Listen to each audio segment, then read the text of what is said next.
Assalamualaikum warahmatullahi wabarakatuh. Perkenalkan, nama saya Fadila Said dengan NIM B1C124069. Nah, kali ini kita berada di materi terakhir ya teman-teman, yaitu kita akan membahas tentang pivot table. Nah, tadi sudah penjelasan apa sih fungsinya pivot table. Nah, sekarang kita melakukan bagaimana cara membuat pivot table. Nah, jadi gini ya caranya teman-teman. Nah, teman-teman arahkan kursor pada menu ribbon insert, lalu teman-teman klik ini pivot table, lalu klik from table orange ya. Nah, lalu teman-teman klik panah ini yang ke atas, teman-teman tinggal blok aja ya, blok aja semuanya. Teman-teman klik OK, lalu nah di sini teman-teman ada dua pilihan ya, mau menempatkan pivot table-nya itu di worksheet yang baru atau worksheet kedua ya, atau di samping ini aja. Nah, saya pilih mau naruhnya pivot table itu di worksheet yang baru atau sheet yang kedua ya. Nah, kalau udah teman-teman tinggal klik OK. Nah, maka secara otomatis pivot table-nya itu akan muncul seperti ini ya teman-teman, dengan pivot table fields di bagian kanan ini. Nah, pivot table adalah salah satu fasilitas di dalam Microsoft Excel ya. Nah, di mana dia itu berupa tabel interaktif yang sangat cepat dalam menganalisa, mengkombinasikan, dan membandingkan sejumlah data baik sedikit maupun banyak ya. Nah, dalam pivot table juga ini kita dapat memilih suatu baris atau kolom yang hendak dijadikan sebagai referensi dalam melihat jumlah total ya dari suatu data. Nah, ini pivot table ini hanya bersifat laporan ya. Jika teman-teman perhatikan di sini ada ada 4 ya. Nah, keempat ini disebut sebagai drop zone. Nah, yang pertama itu ada drop zone filters. Nah, itu kita memasukkan sebuah field ke kolom atau ke report filter. Ini drop zone ya. Itu memasukkan filter tersebut di area filter dari tabel pivot teman-teman. Itu kita memperbolehkan ini memfilter item-item data khusus. Nah, yang kedua ada kolom drop zone. Nah, itu kita memasukkan suatu field ke dalam kolom labels drop zone ini ya, untuk menampilkan nilai khusus dari field tersebut di seluruh bagian atas tabel pivot ya. Nah, yang ketiga ada row labels ya, itu kita memasukkan suatu field ke dalam row labels drop zone untuk menampilkan nilai khusus dari field tersebut terletak menurun di sisi kiri dan tabel pivot. Nah, yang terakhir itu ada values ya. Nah, itu kita masukkan suatu field ke dalam values drop zone. Nah, caranya memasukkannya itu di area values pivot Anda. Nah, selain itu juga memungkinkan melakukan perhitungan khusus menggunakan nilai yang ada di field. Jadi yang pertanyaan pertama ya, itu ada misalnya pasar mana yang sudah menjual produk kita, yaitu data dari yang pertama ini ya teman-teman. Nah, ini kita ada pivot table. Itu pertanyaan pertamanya adalah pasar mana yang sudah menjual produk kita. Nah, caranya bagaimana? Nah, caranya begini ya teman-teman untuk menggunakan pivot table-nya. Nah, teman-teman nanti tinggal centang ini ya, location. Nah, maka ini secara otomatis row labels-nya itu menampilkan Bali, Jakarta, dan Surabaya. Nah, bahwa ketiga kota ini adalah yang sudah, atau pasar di ketiga kota ini yang sudah menjual produk kita ya. Selanjutnya adalah pertanyaan kedua. Nah, pertanyaannya adalah siapa partner kita. Nah, jadi di sini kita akan menentukan partnernya ya. Dari data tabel yang ini, kita akan menentukan siapa partner kita. Nah, caranya cukup mudah ya teman-teman. Nah, teman-teman tinggal centang aja ini bagian partner ya, teman-teman centang. Nah, maka di sini udah tertera bahwa partner kita itu ada Compute In, Laptop In, dan PC Indo. Jadi gitu ya teman-teman. Lanjut ke pertanyaan ketiga. Nah, pertanyaan ketiga adalah berapa banyak bulan dari data yang kita punya, ya. Nah, jadi caranya seperti ini. Teman-teman tinggal centang bagian fields untuk yang bagian month, karena month kan adalah bulan. Nah, itu berkaitan dengan pertanyaannya bahwa berapa banyak bulan dari data yang kita punya. Nah, kita centang. Nah, jadi banyaknya bulan kita punya adalah 14 bulan. Nah, untuk cara melihat bahwa hasilnya mengembalikan, atau kita mau melihat berapa banyak bulan yang kita punya hanya dengan mengklik dengan drag sub of month itu dari values ke rows. Nah, gini caranya. Nah, bahwa bulan yang kita punya itu adalah 1. Nah, sesuai dari data yang kita punya, teman-teman. Nah, di sini ada bulan kita adalah 1 semua, ya. Jadi pertanyaan keempat adalah berapa total penjualan untuk masing-masing lokasi di tahun tersebut, dan berapa per bulannya. Nah, pertanyaan ini kita perlu total, ya. Bagian ini kita klik total, ya. Total location, ya, dan bulan untuk tabel pivot kita. Nah, jadi gini ya teman-teman.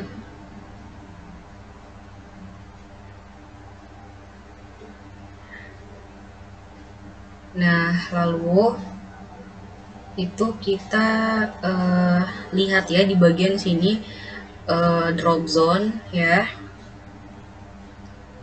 Nah, karena dari sini kita perlu data tahun, ya, bukan data bulan. Nah, mari kita pindahkan posisi bulan di bawah posisi lokasi, ya. Jadi caranya kayak gini. Bulan di bawahnya lokasi, kita drag ya ke rows ini. Kita drag, ya, jadi gini. Nanti hasilnya kayak gini, ya. Kita drag ke bawahnya mau location. Nah,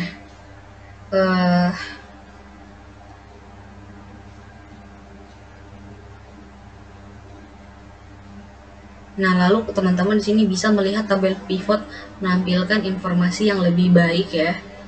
Nah, teman-teman juga bisa mengklik kotak kecil ini untuk menggulung tabel ke atas. Caranya kayak gini.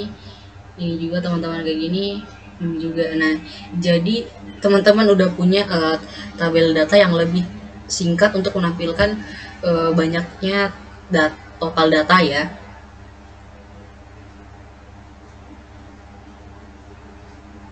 Nah, jadi gitu ya teman-teman.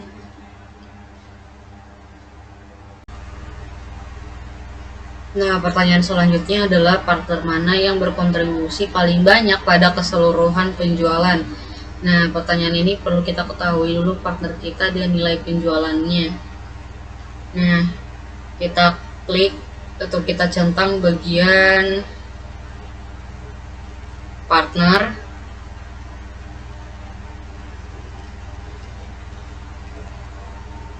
Lalu total. Nah, maka di sini udah ada, ya.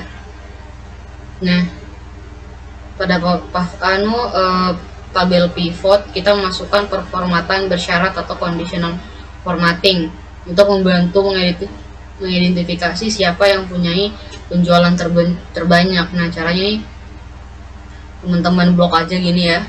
Kita masuk ke ini, kita pilih data bars, lalu teman-teman terserah mau pilih yang mana. Saya pakai warna biru. Nah, jadi kita udah dapat bahwa penjualan tertinggi atau terbanyak adalah dari laptop ini. Nah, pertanyaan selanjutnya adalah pada masing-masing lokasi siapa partner terkuat gitu dalam penjualan.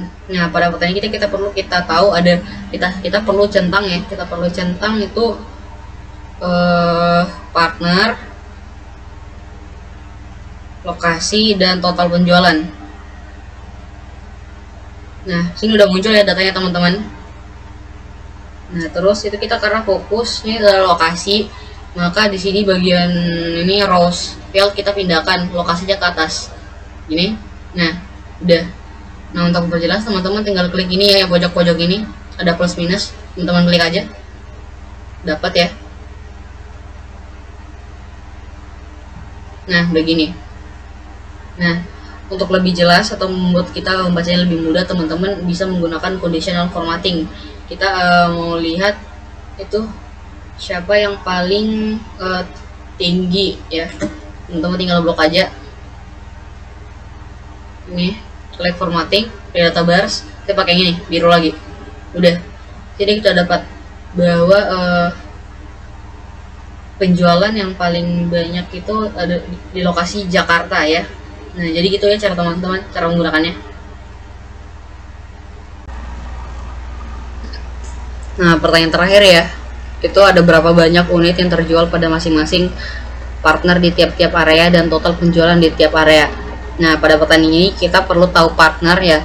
Nah, jadi kita centang partner, centang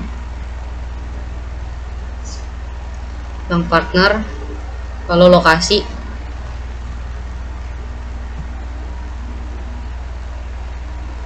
lalu jumlah unit,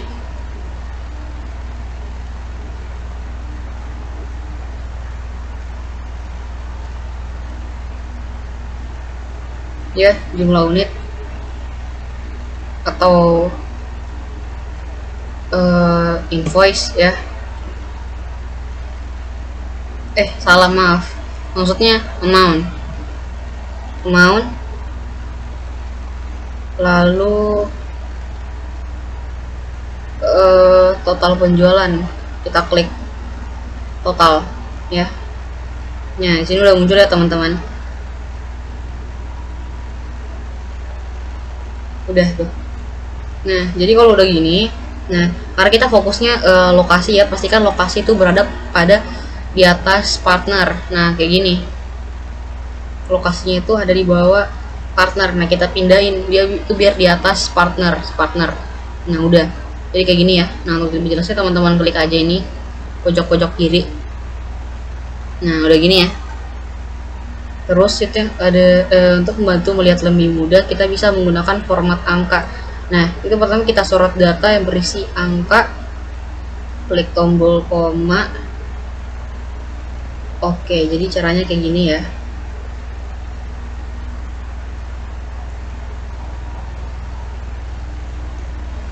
Sorot data yang berisi angka-angka titik koma gini ya. Kita ke home,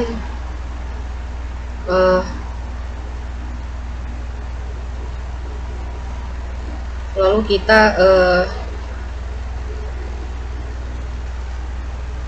klik ini, kita blok aja. Nah, ini ada bagian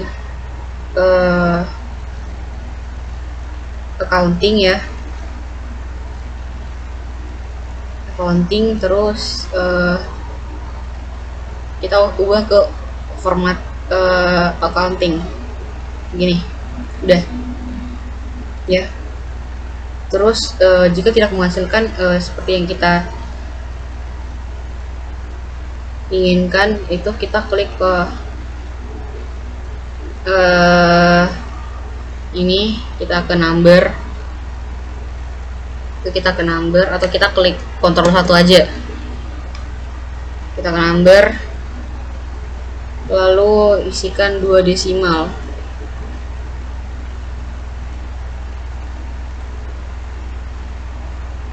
Dan kita centang ini use 1000 separator, kita oke. Nah, kalau saya di laptopnya kayak gini ya, nggak tahu kenapa. Udah gini aja sih dapat ya teman-teman. Nah, kalau misalnya teman-teman rasanya agak aneh-aneh ya, teman-teman tinggal ini aja ya, dapat tuh. Udah ya, jadi gini dapat. Nah, jadi gini ya, kita dapat. Jadi semua totalnya adalah 388,250.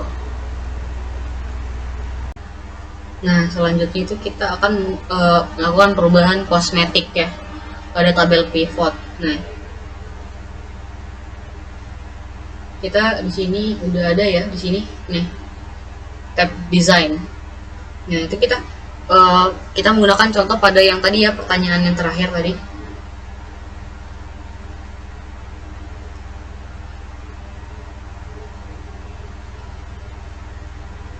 Kita pilih yang ini, design, ini kita klik ini, kita pilih. Nah misalnya saya pengen pilih pakai warna kuning ini ya,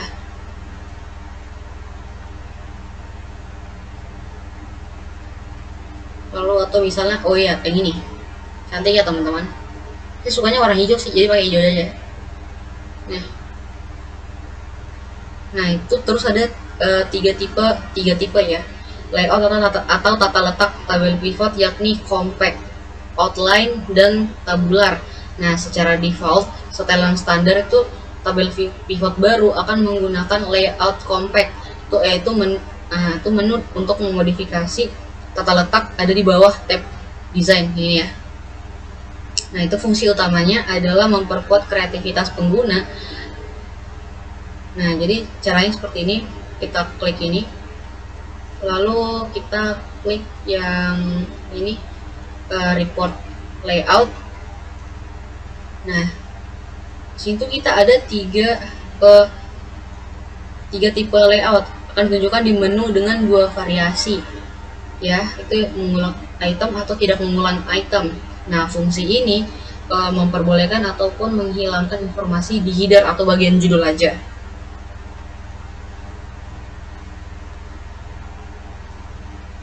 Nah jadi caranya gini ya teman-teman, misalnya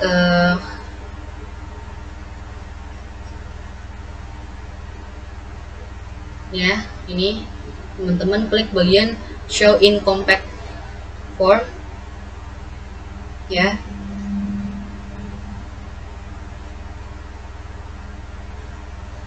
Oh ini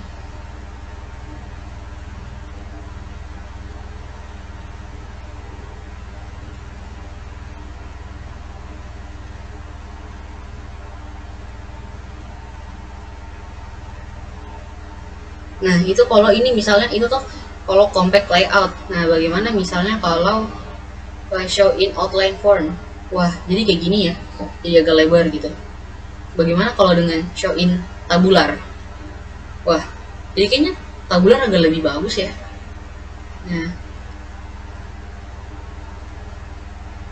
Nah selanjutnya adalah fungsi layout subtotal. Nah fitur ini memindahkan subtotal ke posisi paling atas atau paling bawah dari masing-masing grup atau mematikannya. Nah layout secara default akan menunjukkan semua subtotal berada di atas. Nah mari kita coba ya. Nah tetap bagian ini design, kita lalu pilih subtotal yang ini ya, yang pojok kiri banget, dan pilih show all subtotals at bottom of group.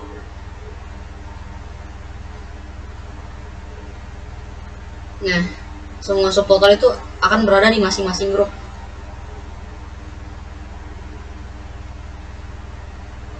Nah misalnya yang ini ya,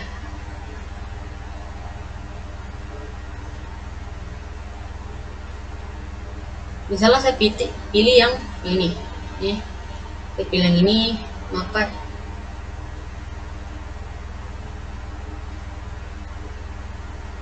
jadi kayak gini ya.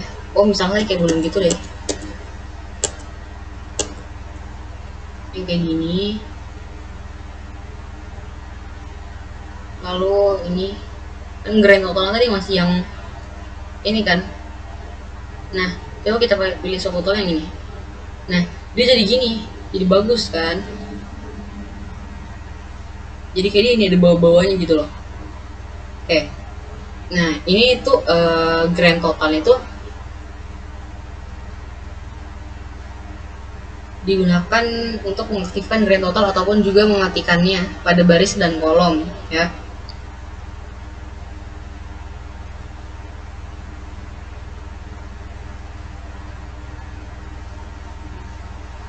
Misalnya saya pilih yang ini lagi,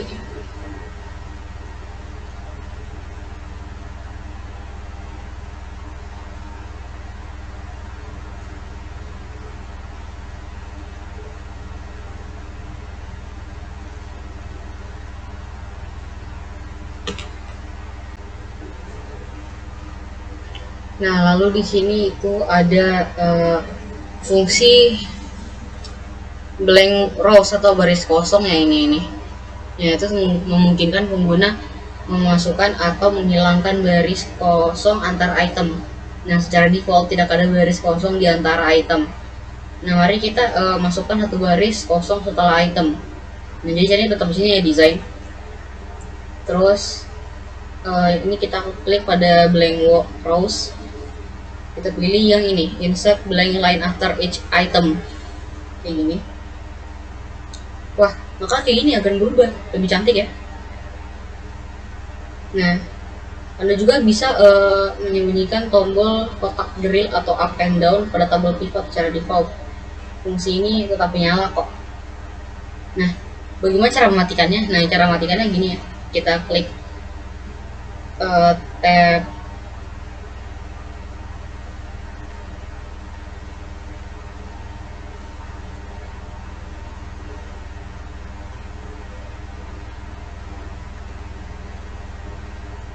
option,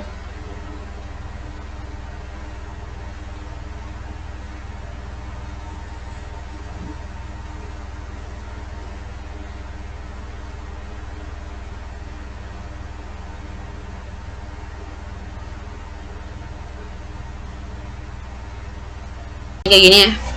Ini kan tetap gini. Kita pilih yang ini, kita klik aja. Sini ada pivot table analyze. Nah, ini ada, kita klik yang ini ya, yang buttons plus and minus kayak gini. Nah, maka akan berubah. Teman-teman lihat kan tadi